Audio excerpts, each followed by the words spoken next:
Today, I want to speak to you about a simple but powerful truth. Not everyone deserves to hear your pain. Life is full of challenges. Troubles rise and fall like crashing waves, and in those moments of weakness, we often feel the urge to talk, to vent, to share. But what we think will bring us peace can sometimes leave us feeling more exposed, more drained. Running from person to person, telling them your problems doesn't always bring healing. In fact, it can quietly rob you of your strength.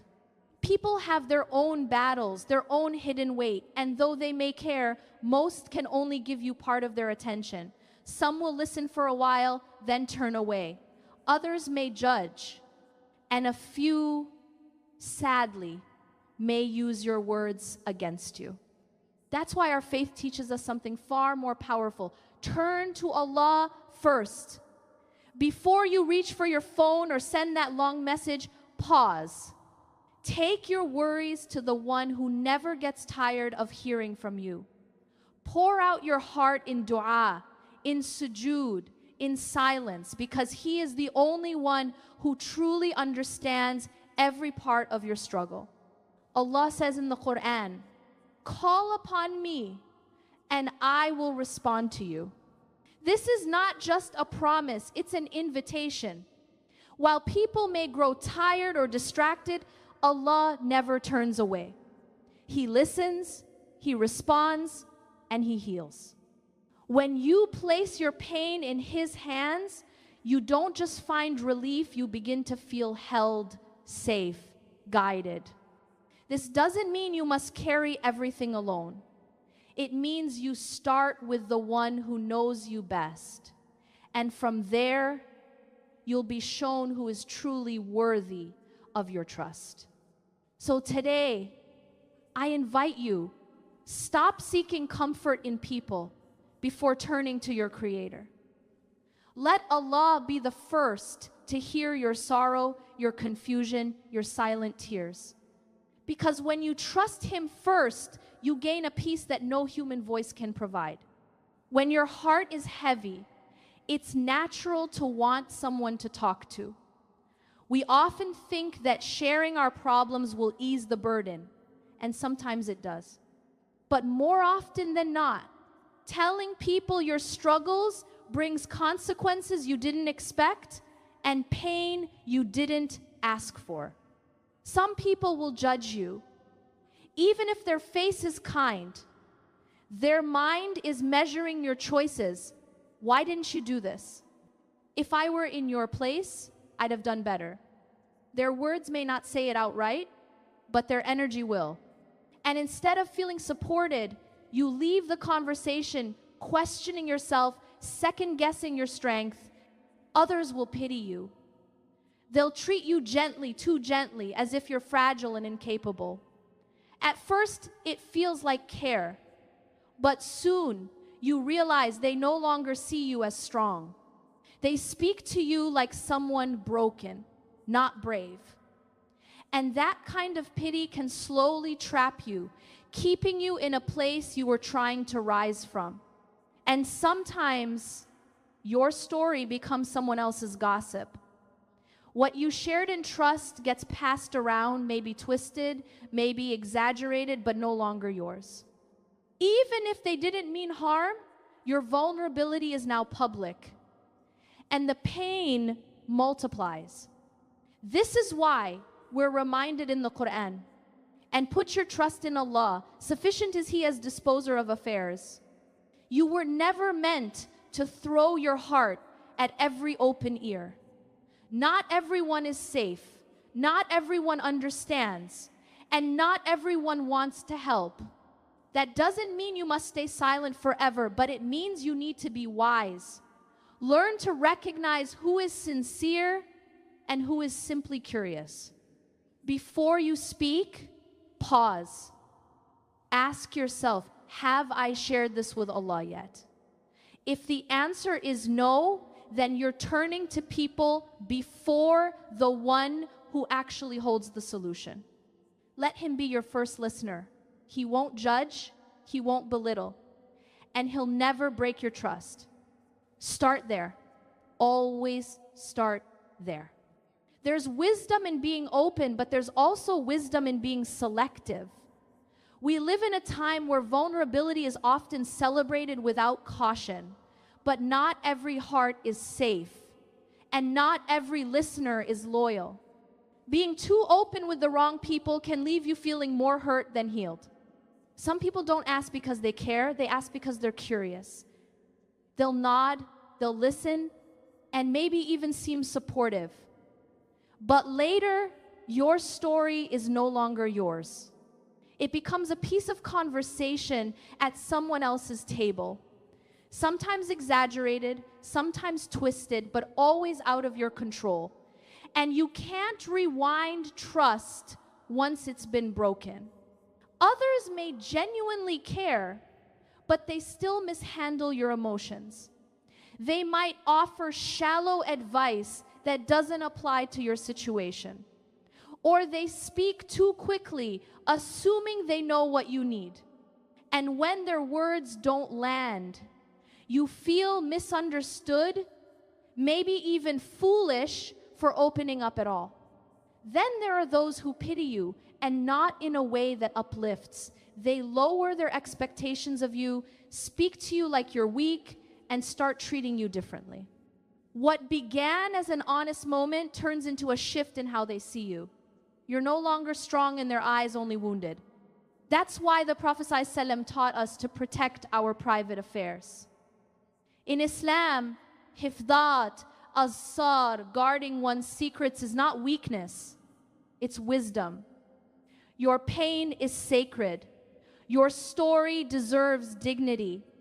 You don't owe your deepest emotions to anyone who hasn't earned your trust with their character, not just their words. This doesn't mean you isolate yourself or bottle everything inside. It means you turn to Allah first, always. And then you share with those who are trustworthy, wise, and spiritually grounded. Those who won't just listen but hold your story gently without turning it into a headline. Remember, just because someone is available to hear you doesn't mean they're worthy of knowing your heart. Guard it, protect it. And when you do share, do so with care, not out of desperation, but from a place of clarity and trust in Allah. Even the kindest people, the ones who love you deeply, can fall short when you need them most. Not because they don't care, but because they're human. And humans have limits. They get tired, they get distracted. They carry their own quiet battles, and sometimes they just don't know how to help you. You may open your heart hoping to feel lighter, but instead you walk away with the same weight, maybe even more. Their silence hurts. Their advice misses the point. Their eyes seem distant. And you wonder, was I wrong to share this? That moment stings not because they're bad people, but because they couldn't meet you in the depth of what you were feeling.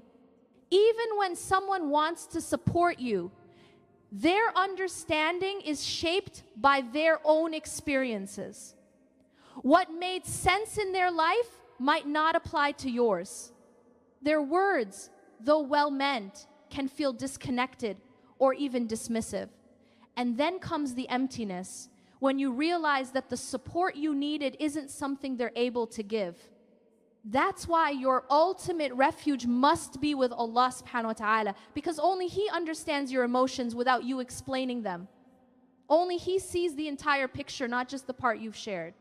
And only He can provide the exact help your soul needs. Allah says in the Qur'an, "Is not Allah sufficient for His servant?" It's a question that answers itself. Because when human help runs out, divine help begins. So don't be bitter when people fall short. Don't let their silence shake your worth.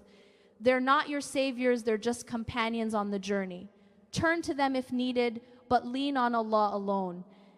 He is always present, always listening, always able, And when you truly place your trust in Him, you'll find a new kind of strength, not one that depends on people, but one that flows directly from the source of all mercy. That's where your peace lives. Not in being understood by everyone, but in being fully known by the one who created you. Peace doesn't always come when problems are solved.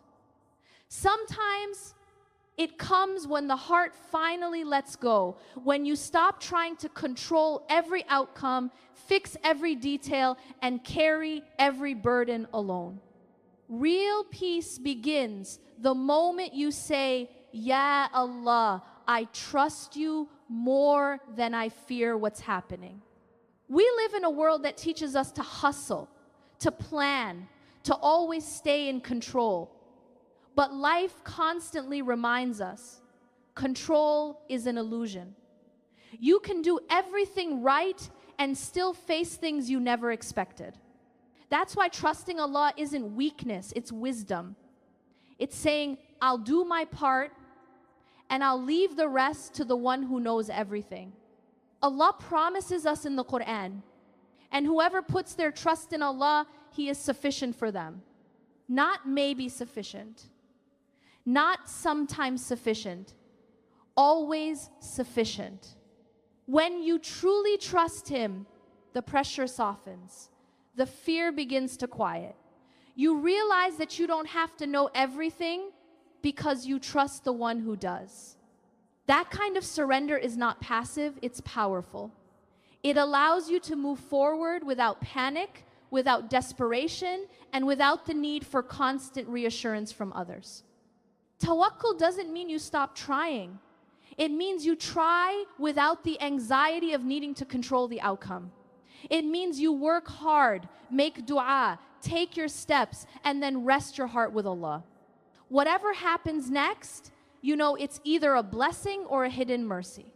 And when you feel that trust deep in your bones, something beautiful happens. The noise of the world grows quieter. People's opinions lose their grip. Delays don't shake you.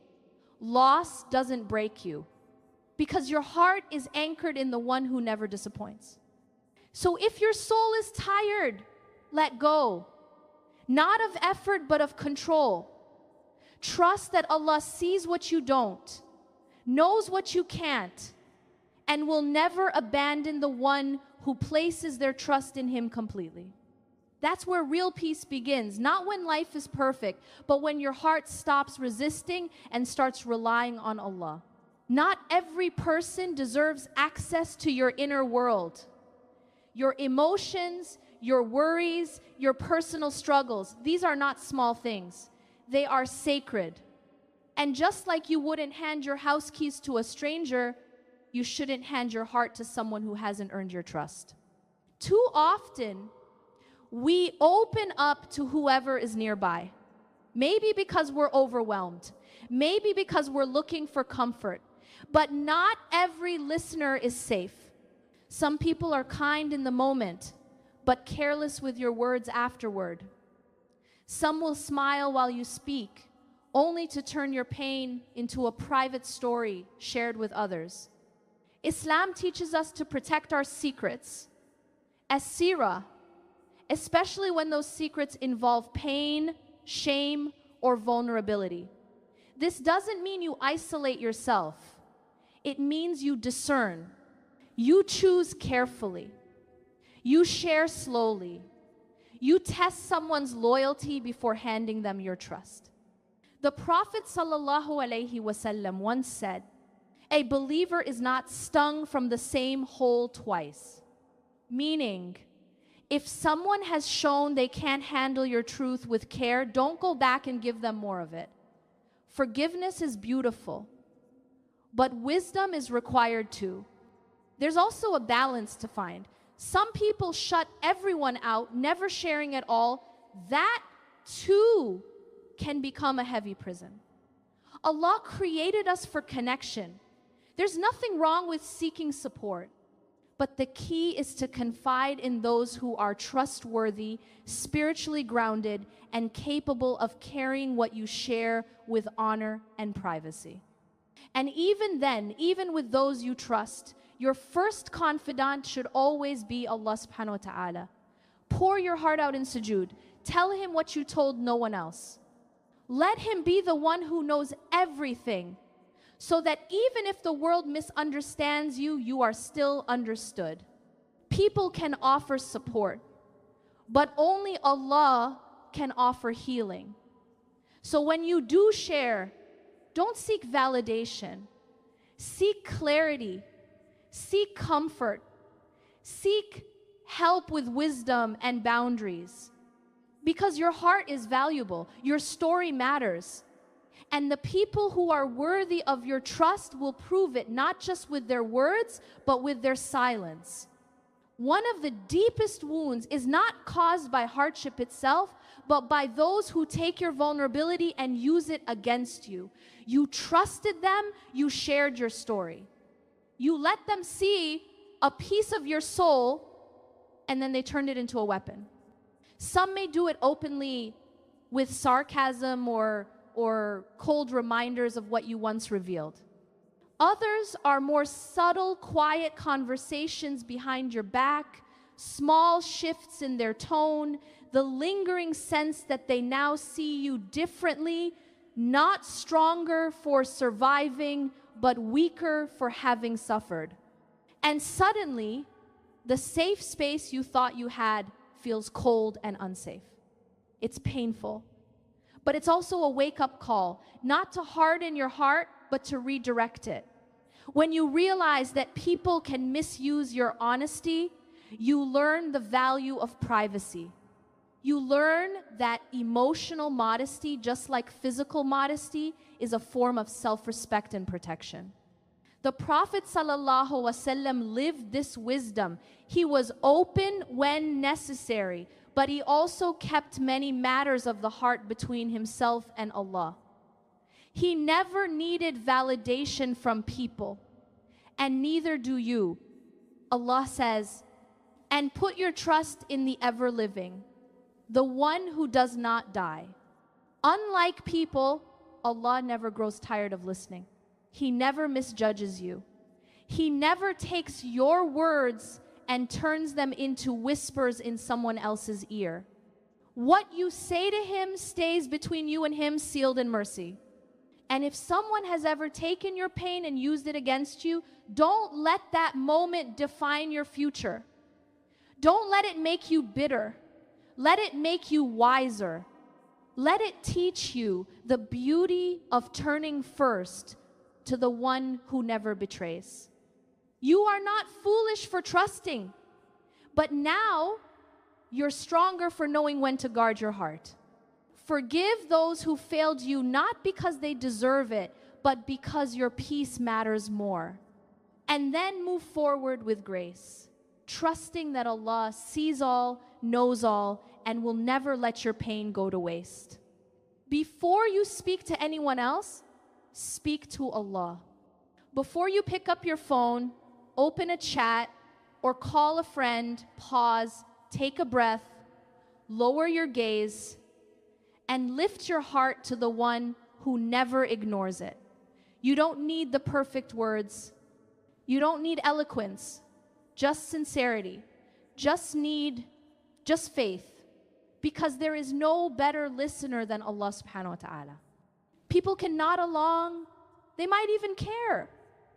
But only Allah can see what you're not saying, the part of your pain that even you don't understand.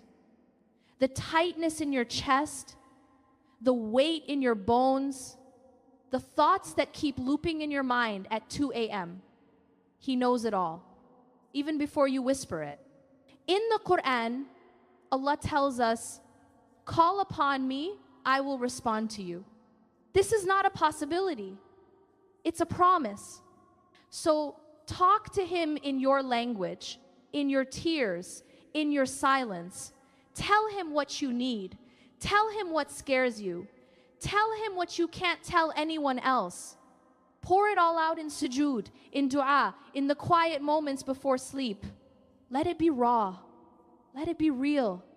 Because when you make Allah your first confidant, something powerful happens. You're no longer desperate for people to understand you. You don't need everyone's advice, sympathy, or approval. You begin to walk with a heart that is anchored not in human support, but in divine love. And here's the secret. Once you give your burdens to Allah first, He will guide you to the right people if you're meant to share. He will protect your story from those who would misuse it. And He will send you comfort in ways you never expected. So start there. Not with people, not with platforms, not with noise. Start with the one who is closer to you than your own heartbeat. Your first words belong to Him. And when they do, everything else begins to fall into place. There's a difference between being heard and being healed. Many people will offer you comfort, but not all of it is meaningful. Some will say kind words, send warm messages, or give quick advice. And while their intentions may be good, their comfort often fades as quickly as it came. That's because real support goes deeper than surface level sympathy. It shows up not just with words, but with presence, patience, and wisdom. It doesn't rush your healing. It doesn't say you'll be fine just to end the conversation. Real support sits with you in your silence. It listens without judgment. It honors your journey without trying to fix you. But shallow comfort, it's everywhere. It's the stay strong messages with no follow-up. It's the people who seem engaged for a moment only to disappear when the weight of your pain becomes inconvenient. It's advice that's more about their perspective than your situation. And in the end, you're left feeling even more alone. This is why Islam encourages us to be people of depth, not just for others, but also in how we seek support. Allah tells us to build our strength through Him, first and foremost. And then, with discernment, to find those whose hearts are rooted in sincerity and compassion. The Prophet ﷺ was surrounded by people, but he always began with Allah. And when he needed someone from creation, he chose those who were spiritually mature, emotionally wise, and genuinely present. That's real support. And that's what we should seek and strive to become. But even then, we must remember, no one can give you what only Allah can. People can walk beside you, but only Allah can carry what your heart is too tired to hold. So be grateful for sincere companions. Cherish those who stay with you through difficulty, but never confuse human kindness with divine healing. One may comfort you for a moment, the other transforms you for life.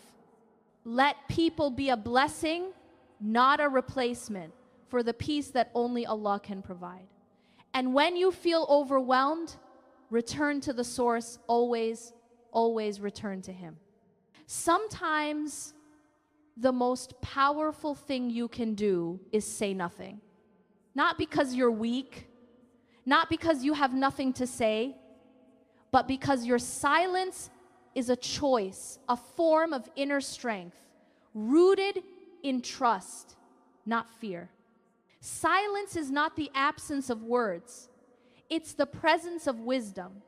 When the heart is heavy and the world seems deaf to your cries, there is a sacred power in turning inward, in guarding your emotions, preserving your energy, and lifting your pain to Allah alone. This isn't passive, it's sabr, beautiful patience. And sabr is not about suppressing what hurts, it's about knowing where to place it.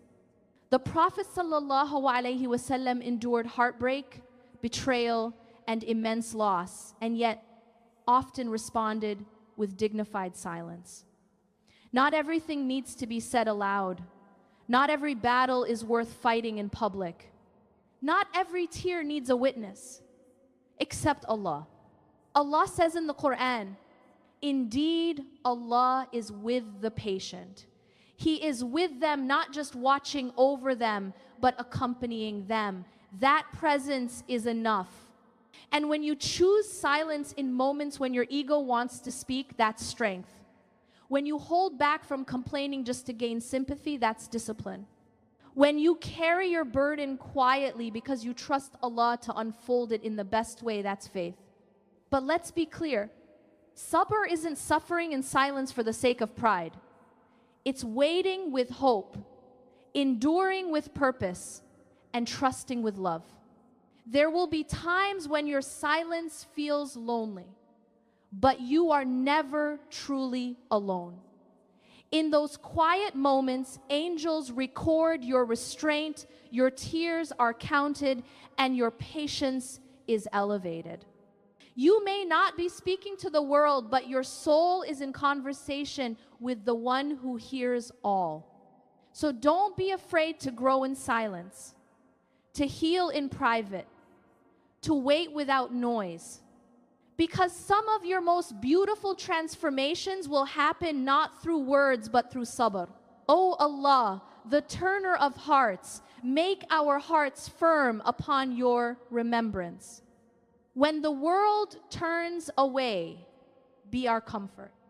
When our hearts are heavy, be our peace. When words fall short, let our silence reach you. Ya Allah, teach us to rely on you before anyone else, and to find in you the strength that no one else can give. Grant us sabr in every storm and serenity in every silence. If you felt something in your heart while listening, don't just scroll away. Maybe someone else needs this reminder too. Share it quietly, like a small act of care. And if you're holding something heavy right now, just write, Ya Allah, I trust you in the comments. Not for likes, not for attention, but as your first step toward healing. I'm praying for you. And I hope you keep praying for yourself too. Until next time, take care of your heart and trust the one who created it.